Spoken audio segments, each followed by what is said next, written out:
So tonight's Halloween. Another book finished on Halloween night. Pretty cool. Anyway, yeah, I'm on my bed because today was a bit of a weird day.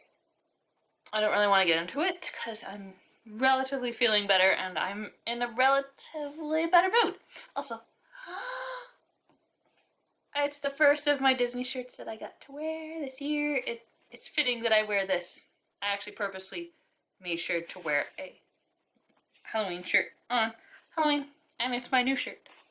Yeah, it's the first time I'm actually wearing it. It's a little loose, even though it's a women's medium.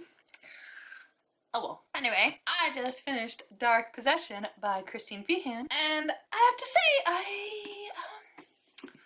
I wasn't disappointed. So I was very happy with the actual plot and the story of it. I was surprised. What was said here was only like half of the story, and the other half was all this other stuff that was happening because okay, not because. So yes, Manolito is very arrogant, and does it say here? No, but I will say that Marianne is a very independent woman. She's when we first meet her in Destiny's book, and then in the Dark Celebration book, which was the last. We don't see this in here, but Marianne is a stubborn person. She's a stubborn woman. Excuse me, like me. But we don't really get to see it until this book, which is her book. So the whole plot line of this, the whole premise of this entire story is basically wrapped around forgiveness, betrayal, and family, finding out who you are and having yourself accepted and having other people accept you for who and what you are. And that's about all I can say of the story without giving away the everything of it, because whoever writes the back of these is horrible, because at least half the time I read this to you, it had nothing to do with the story. It's had, what to do with, basically the two couple together, but not the actual story and the plot line and what's going on kind of like around and within, the couple, because, that's also part of the book. It's not just about the couple, it's about what else is going on with them. Sorry, I thought I had something on. Also, side note, if you hear a big ding and my dog barking, obviously we'll have a kid come to our door, or a bunch of kids, so be forewarned about that. Oh, because Halloween. So, yeah. How did I feel about the actual story? It was great, and I like the fact that, man, like it's just the actual plot line of the story of how the mages and the vampires are now kind of in this weird alliance together, and now they have roped in jaguars. Like, we've kind of had a tease with it within Riordan and Juliet's story, which was like a short story, but in here we have it more fully fleshed out, how the jaguars are part of like the big picture of taking out the entire Carpathian line and just destroying them. And I feel very sorry for them. At first I was like, oh, I very much dislike the Jaguar men and how they treat their women.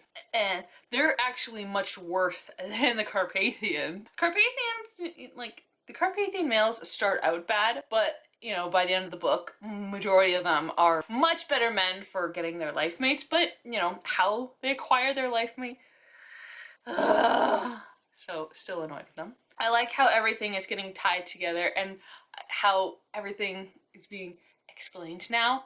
And also, we have the introduction of Ivory. And how, like, all that, I like it. Yeah, and that's about all I'm gonna say on the subject. But yeah, I love the storyline, and I can't say more because it's not mentioned in the synopsis. So, can't say much more. But let's get on to the relationship that happens and the characters on the story. I will say about the grammar of the story and how it was written, it's a lot better than how previous is. There was not a lot of grammatical errors. So whoever edited this story or like was inputting it into the computer or whatever they input it to make mass bound editions or like the numerous copies of books that they do, like the page, like they make the pages. Whoever did that was a lot better this time. So now on to the characters. So we, as I said, we have Marianne. She, throughout this entire book, was thoroughly confused, which is more on the fact of Christine's part, not so much like Christine and her editor's part of, you know, you didn't check your grammar or spell check these names and words. Anyway, so I think she's sort of like a half African American, because majority of the time that's when they describe the look of her is that she has coffee colored skin, which I'm guessing, because there's a lot of different colors of coffee color, is like this kind of brown color. She's not Indian, because then we have her hair described, which is described as a curly, crinkly, not crinkly is not the word, but it's like tight curls and very curly hair, and she keeps saying she doesn't like the jungle because it makes her hair basically poofy, is how I'm summing up how she describes the way her hair is acting, which I can only think of it is turning into like basically an afro. So I think she's like either like half, like she's African American, or at least she's half, because they describe it as coffee color, and sometimes that it's said. Why I'm confused is because sometimes they say, why I'm confused is because sometimes Christine says she's got like creamy skin and silky skin, and it's like, I'm trying to picture, because I'm a visual person and I want to be able to visually see my characters in my brain, because there's no actual physical representation on the internet, and especially not on her website, which I will have linked below. Please go to her community wall or community, because they have, like, there's so much for that sort of stuff. You will have to sign up to get all that info there. Other than having, you know, typically the guy on the cover of the book, like when, because not all the covers have like this is like a an object on it. Typically, like half the books have this, and then the other half. And what really has started happening in the recent books is that there is like a male representation on the front of the book. Or in the case of Dark Slayer's book, there is the female representation of, yeah. And I'm pretty sure in Dark Destiny, I was like, oh, yeah, she's, like, I knew who she was. But here, I was, like, confused. But I'm pretty sure she is, like, African American or, like, half. If I'm wrong, please don't be nasty about it in the comments, but let me know in the comments below, like, what nationality she is, or, like, not nationality, but what does she look like? I'm not trying to be, I don't want to be, it's not necessarily I'm being racist, but I just want to be able to visually picture this person in my brain and know, okay, this is what she looks like, and, like, you know, whatever. I liked her.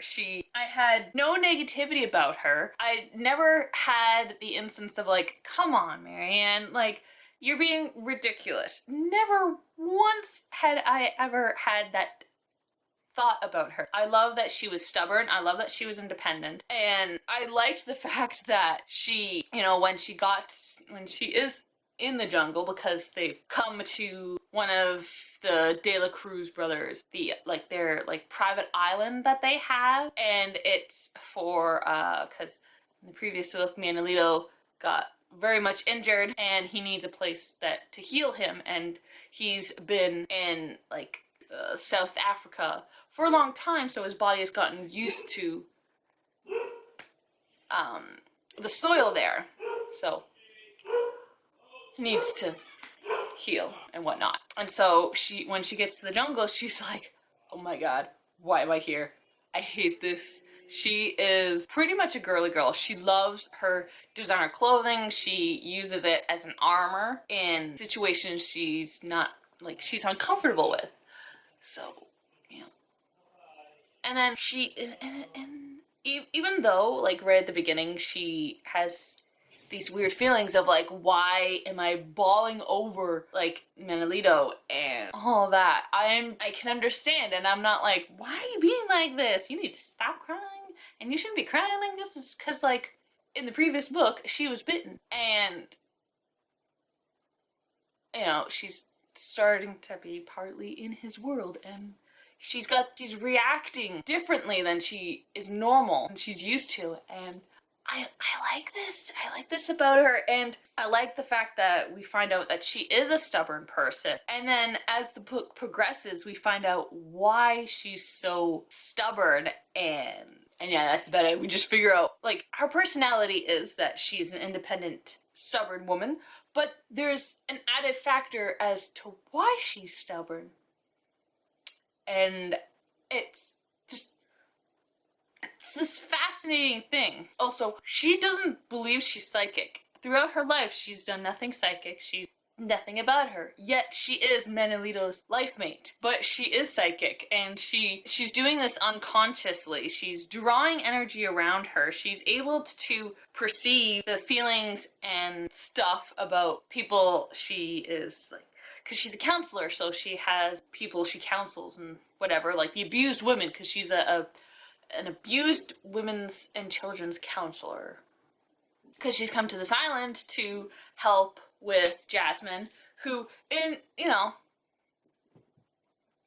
Julia and Riordan's earlier, like, you know, Jasmine was, you know, raped and whatnot. And we also have Solange, who I don't think I'm pronouncing that name right, but whatever. We have, you know, her situation where like, she's got her own problems, which I don't want to get into until, you know, her book. Yes, she has her own book, so I don't want to say any more about that. But I'm losing my train of thought. But I am very happy with Marianne's character and her progression of, like, I'm a city girl, I'm totally a city girl, and all of that. And she's probably still a city girl by the end of the book, but she is more. She's just more. And, you know, I like it. Now, Menelito, oh my gosh. So, we already know he is a dominant character. And, like, he's uber dominant. Even though he's, like, the second youngest of the brothers. Riordan is the youngest. We've already had that established in his book. But Menelito is, I think, the youngest. I know Nicholas is, like, the second oldest, and Zacharias is the oldest, and then I guess Raphael is, like, that middle brother. I'm not sure on where Raphael and Manolito fall on that spectrum of, like, where the order of them. So yeah, we already know he's a dominant, superior Carpathian brother. Yeah, more kids are coming, so you're gonna hear the doorbell ring all night long. But he's just I think throughout this book, it has affected me to the point that I am getting very much more annoyed with my boyfriend, and it's probably because of these books. But Manolito is just, he feels like, I'm not even gonna talk about Zacharias, because yeah. But Manolito just feels so superior and feels that he should be superior to his life mate. And I'm just gotten really, really annoyed. And even when he's trying to, you know, get Marianne to fall in love with him and all that, she just, I don't like why he's so superior. And even, you know, how Gregorius and his older brothers and Darius and how they are, because they are pretty, you know, over dominant type of characters. But oh my gosh, like, the De La Cruz brothers are a whole nother level to the male dominancy in the Carpathian world. Like, oh my gosh. And it takes him to, like, the last five, maybe less than 5 chapters to start to understand who Marianne is and the fact that, throughout this book, he himself is being manipulated because of him basically dying but being resurrected in the previous book, and him having to realize that he can't be this dominant character, but he's also being manipulated, so his emotions are being amplified and all that. And the fact that he has taken Marianne's blood twice now, and he finds out more about Marianne, and it's affecting him, like it's affecting his blood and changing him to be slightly different than what he was. But it also makes him more than what he already is. It doesn't change him, but like I don't like him in the beginning of the book, but in like the last little bit of the book, he does change. I do start to feel for him. He does start to become a better male, and he starts to understand Marianne better and accept her more. But he does have to realize that, oh my god, I'm being manipulated, and I am being more of a dick than I should be about my life mate and towards my life mate and all of that. So, yeah, because there's a lot of stuff that happens to Manolito, I'm just gonna call him Manny, because saying Manolito takes way too long, and Manny is just a lot easier. His actual name is Manuel, but throughout his life he's just been called Manolito, so. But I'm just gonna call him Manny. A lot of what happens to Manny is part of the stuff that is not mentioned back here, and yeah, it's just a little frustrating not to be able to tell you a lot of stuff because you've got to read it. Mm-hmm. All right, so let's get back on a pathway. I like what happens to Manny and the path that he has to go on to become a better Carpathian and become this kind of other slash better person that he becomes because of Marianne and just the fact that he has a life mate now, and he has to figure out he's being manipulated, and not all of these feelings that he has are true, because some of them are like are like kind of more negative than they should be. And the fact that with him drinking Marianne's blood and with her, there's an additional of Marianne that changes Manny as well. And I like what happens to him. And then we also have, Marianne is there before the whole life mate thing going on. Marianne is being brought to this island where Solange and Jasmine, which are Juliet's cousin and sister, little sister, and she's there to help counsel them. Wait, no, like I just okay. I'm talking about the other characters. You find out a little more about Solange's situation and how she is in fact an abused character herself. Not necessarily in the fact that she was violated herself, but the people around her the people around her were violated, and she's had to change and adapt to be a slight different person than what she probably would have turned out to be if she's a just to add to a fact that you need to know. Solange and Jasmine are Jaguars, if you didn't know that, and hadn't remembered that from Juliet and Riordan's story there. But she keeps a wall up of her true feelings and who she is, and doesn't let her guard down because she has to protect her people and she has to protect her family. Well, she doesn't have to protect Juliet anymore, but Jasmine still is, and also Jasmine has been abused, and like physically abused, and also probably a little mentally abused with the fact that all that. But then Jasmine has a secret of her own that she's worried how Solange is going to handle it, and probably also Juliet, and well, everyone in the family now. And the fact that, Juliet wants her sister and cousin closer to her, and she wants them closer, but both of them have bad relations with males because of the Jaguar line. So they're weird with, all that. But with this, what happens in the story, it causes them, you know, like they are going to come to the main ranch, which is on the main island and all that. But it also brings them closer to the jaguar males because that's where they are. That's where the jaguars are.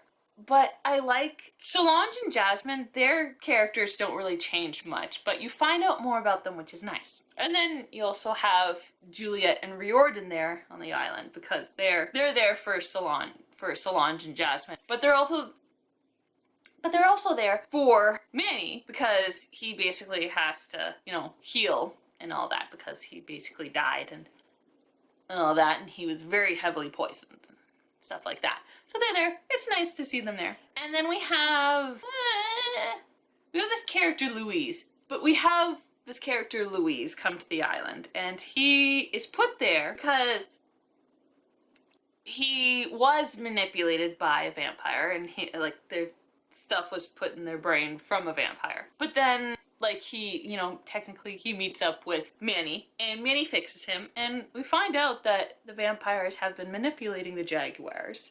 And I like Louise. I actually like his character.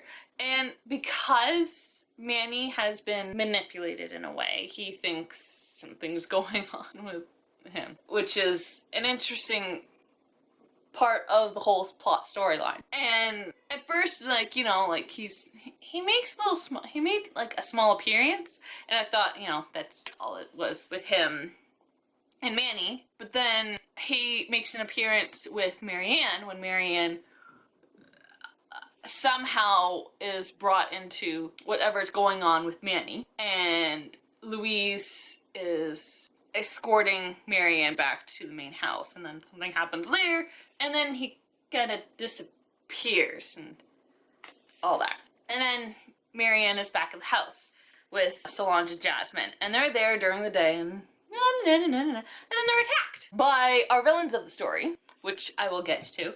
And so we, like, the villains, you know, like, they break down the barrier, that the safeguards that are around the house, and they bust through the door. So first we have the jaguars come in, and, you know, Solange turns into a jaguar and is fighting them off, and, you know, Marianne and Jasmine are doing their best. And then I think another one comes in before Louise comes in as another jaguar who, you know, like, you know, it's not necessarily fighting Solange, but Solange doesn't know that necessarily. You know, we're not aware of that. No, the characters are not aware of that, but we as an audience are aware that Louise has come in kind of as a jaguar and is fighting the villain jaguars there. So he appears there, and he basically is dying, and he gets turned into a Carpathian, which is really nice. And while all of this is happening in my brain, I'm like, the fact that he gets turned into a Carpathian jaguar, which is what Juliet is, I was really, really hoping that, like instantly he would recognize Jasmine and they would become mates, and I thought that would be the sweetest thing. But none of that really happens. He does, you know, wake up and he's alive and becomes a Carpathian by the end of the book, which is really nice. And, you know, the last we know is, as I said, and Manny is basically telling the jaguars, wow, okay, Dad, that took Dad a little while to answer, but at the end of the book, like the jaguar, our personal jaguars that are with our Carpathians, Marianne and Manny are, you know, eventually are talking, and Manny tells him that he's doing fine. He just needs help with the whole, you know, taking blood that he needs now, and he needs to learn how to shapeshift and to fly, and, you know, all the stuff that, you know, Carpathians need to learn. And I think, as far as I know, Juliet, well, it's mentioned that Juliet still feels her jaguar, but it's different. Oh, also, Antoinetta, I don't know, but Byron's life mate, she's also a jaguar, and says that I still feel my jaguar, I still feel her in myself. So I don't know if we ever gonna see Louise again, but I think, like, he'll still feel his jaguar. I thought, you know, he and Jasmine would, you know, become life mates, but no, they don't. But he is alive and all that stuff, and I really like the fact that he is still, you know, I think, I don't know because I've only gotten up to Dark Slayer. That's the last recent book that I've read, and I haven't heard anything of Louise again. But I really was hoping that him and Jasmine would become mates because of Jasmine's secret, and he'll be like, oh my gosh, we'll be a family unit and all of that, and Jasmine, you know, have a family and all that. I need a drink. Hold on. Oh, I'm feeling a little weird. Once I'm done this book review, it's gonna be long because I have stuff to say about this book because I really like these books. But I'm gonna go have a salad, and I'm going to go get more food because I'm kind of more hungry now. I wasn't necessarily hungry when I was having dinner, but I am now. My tongue is feeling tingly for some god awful reason I don't know. But anyway, so yeah, I really like Louise, and I was hoping for more of Louise, and I have no idea if we will. I hope we do because I have 1, 3, 5. I have 10 Carpathian books that I have no idea on the story. Well, I know vaguely of the story. I know one of them is Solange's book. I know one of them is, two of them are going to be Dragon Seeker books. I have one of them that is going to be Skylar and Dimitri's books. Like, by the time this goes up, like, a lot of you have already read. Anyone who watches this, I don't know how this book review is going on, but most of you who probably are going to be watching this video are Carpathian / Christine fans or vampire fans, because as a whole, in the basic sense of this story, it is a vampire book, but a lot of you Christine Carpathian fans will be like, no, it's a Carpathian book. But for those of you who have read vampire books, you will really, really like the Carpathian world because Carpathians are, in a sense, vampire. But in these books, if Carpathians don't find their life mate, they become vampires. They become the very darker and more evil side of the vampire. Carpathians are more, in a literal sense, the light side or the good side of being a vampire. So yeah. So there's like 7 books right there. No, 6 books right there, because technically 2 are Dragon Seekers, 1 is Solange's, and 1 is Dimitri and Skylar's. So there's 6 books that I have no idea about. Well, I've kind of read their backstories, but they're not sticking in my brain. So 6, I have no idea about. So regardless, 10 of the books, Louise could come back and be like, hey, you know, I now have a life mate, from whatever. Yeah. And maybe Jasmine will become a life mate to one of these other males that we have. And I kind of hope that Zacharias has his own book and finds his mate, because, you know, it'd be interesting. Reading these books on these uber dominant males, like Gregory, Gabriel, Lucien, Darius, and the De La Cruz brothers, finding their mates does stuff to them. Like, Raphael is still, like, an uber dominant male, but, you know, he's like him and Colby have this weird relationship that I kind of get. And then Riordan becomes a better man. Manolito, it takes him a while, but he becomes a better man. Gabriel is still a weird, uber-dominant male, but he becomes a better man. Gabriel and Lucien become better men. They're not as uber-dominant as they are. It's still part of the character, but it is brought down so low, their dominancy. Darius is one of those weirder uber dominant males. Alright, I need to eat something, so I need to hurry up and finish this book review. It is going to be really long. I am sorry. And I'm sorry for my future self. So I'm eating some Halloween candy I got from the Halloween party. I also forgot that I have this in front of me, which is candy my sister can't have, and about half that I don't want my dad to have. So anyway, the last thing I have is the villains of the story. So we have a vampire, which apparently is in league with one of our dead vampires. Or, I have no idea how he is connected to our big villain of the story, which is a dead vampire, because I will say this is a little teaser, we do go to the land of the dead through Manny, and we get to meet Maxim again. Somehow. And somehow Maxim somehow is able to touch the real world, and somehow infected a vampire, or he's infected by one of Maxim's brothers, because two are dead. Maxim and Kirja are dead. So there are 3 Malinov brothers that are still alive. And they're implementing the plot, the thing that is being used to kill off the entire Carpathian species, and basically just kill off the Dubrinsky family line, because if they're gone, then new people can come to rise as the leaders. Oh my god, I gotta turn the fan down because I'm getting warm, yet it's still cold at the same time. So we have a vampire underling coming to, kill people. Our troop of good guys of the story.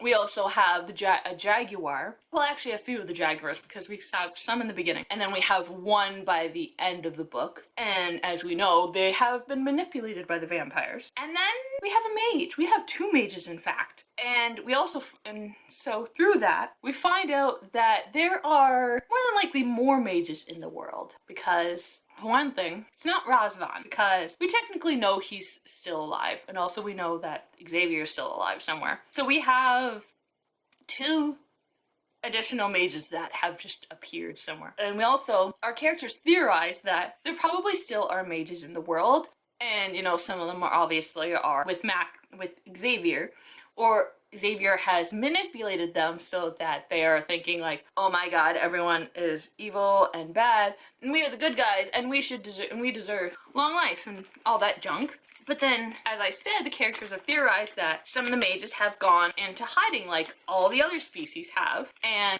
they probably are like, oh my god, I do not believe in what Xavier thinks, so we're gonna go away. We're not gonna be manipulated by him. All that other stuff. And I need to put my sweater on. So I really do not know how all of these villains, like, I can understand when jaguars and vampires come in because of all this stuff.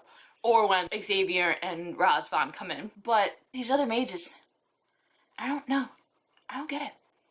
And I hope it's made more clear in these other 10 books that I have, and there's still more to come. Yeah, well, actually 11, considering I have my next book I'm going to read. I still don't have book 1 of this Drake Sisters / Seven Sisters, because basically they're 2 different series, but they are connected. And I still don't have book 1 of book 2 that I have. So yeah, this was a pretty good story. I liked it, and I recommend that you read it. As I said, I recommend it for those of you who are vampire lovers, who have not read the Carpathian Dark series by Christine Feehan. This is why I recommend it, because it is very good. It is, as I said, the Carpathians are the good side of a vampire, and the vampires in the story are the very bad side of being a vampire.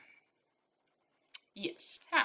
I recommend it. I really enjoy it. It's not my favorite of the characters, but they were very interesting. And with Marianne, we get this added species, I will say, into the mix. And later, I believe they become more prevalent because of this mini-series that Christine Feehan put out with this YouTube, and they're called Circle of 7. They put out mini trailers. And they did a collaboration where they put out mini-series which involves a certain species, our Carpathians, and it is in the past. And it's supposed to tie in with this trilogy that is within the series, which is Dark Lichen, Dark Wolf, and Dark Blood. Those 3 books apparently are a trilogy within this series, so that should be interesting. I recommend it. I just recommend it because it's really good, and I recommend it to my fellow vampire lovers to bring them over to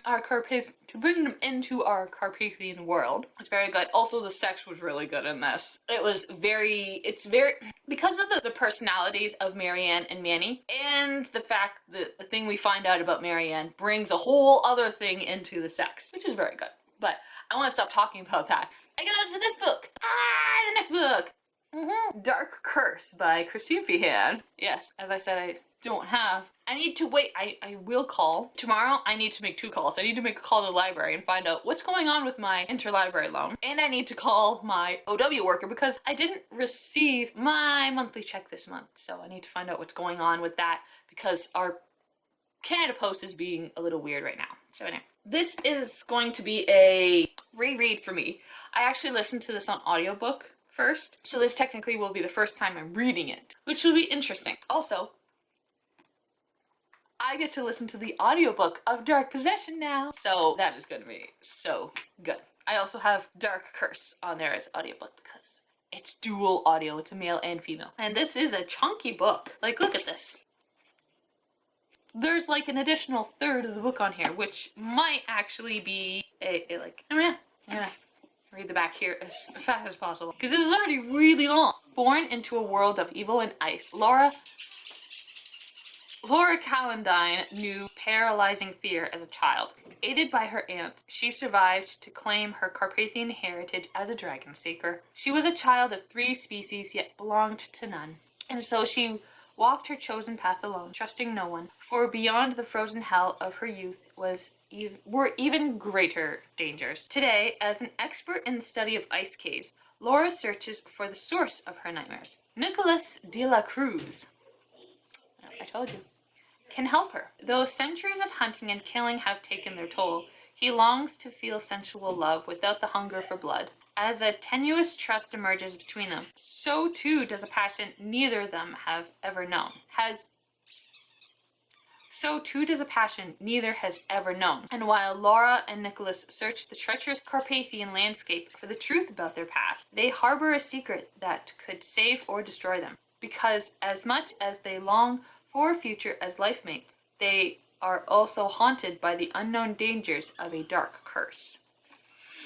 So yeah, that partially is really, it's partially close to the actual story. So I can tell you a lot more of this story than I could of the previous one. Someone knew what they were doing back here. So yeah, do I have anything beginning here? Please, no, I don't want to have to read. All right, okay, good. For that. Family tree, more family tree. Then we get to a prologue. We have 21 chapters because there are 20 official chapters, and then you add the prologue, and then you get 21. And apparently there's bonus stuff. It includes deleted scenes. So I'm just going to read the deleted scenes on my own because this one also has deleted scenes, so I'm just going to read them before I start reading this. But yeah, I will be starting this tonight. If I don't technically start tonight, I will mark this on my Goodreads as starting tomorrow. So yeah, oh my god, I've been talking long. I don't know. I don't like making long book reviews because I don't know. I just can't help but talk because I really liked the story.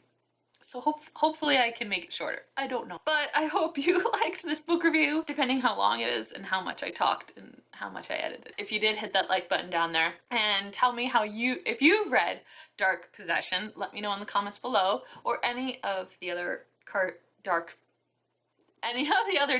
series books. Just try not to leave spoilers in the comments. If you want to talk more, just don't be nasty in the comments because we do not nastiness in the world, okay? We don't. And if this is the first time you're watching my video, please hit that big red subscribe button down there by my picture for more book reviews, hauls, let's plays, unboxing, and bagging, because something's coming up over a vanilla envelope or a plastic bag wrap thingy, vlogmas, random vlogs, and random videos. I have no idea what to categorize. I think all book reviews are kind of long, depending on who's making them and what you're talking about. Because if you really loved, then you're probably going to talk more about it. And if you didn't really like it, you probably are not going to talk a lot about it. I need to eat some more than just this. So I'm going to go get a salad, which I said I was going to do a little earlier. Again, I hope you liked this video, and I'll see you in my next one. Good night, everyone. And happy Halloween.